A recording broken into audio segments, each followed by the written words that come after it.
Mae Dagmar Bennett yn gyfarwyddwr sydd wedi creu ei ffilm ddogfen gyntaf ar gyfer prosiect It's My Shout i BBC Cymru. Mae'r ffilm yn edrych ar ei perthynas agos gyda'i hywythr, ac mae hi'n angerddol iawn am greu gwaith sy'n dathlu bod yn wahanol. Edrych arno fi, Keith? Yeah, perfect.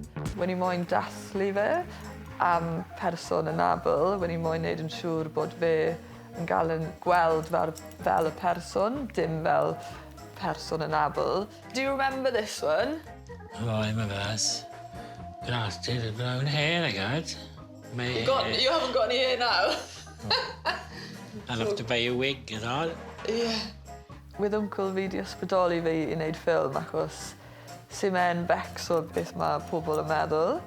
So when i'n meddwl bod y confidence na yn neis iawn i fi gweld pryd when i'n tyfu lan. Nice, Keith. Ti'n edrych yn good, Keith. Mae fe'n mor neis achos fi'n meddwl cognitively i Wncl fi, mae prosiect ma wedi bod yn da iawn i fe, achos mae fe'n dechrau siarad tyma bach mwy. Yn un ffordd, fi moyn hwn i bod fel long-term project fi'n neud da fe.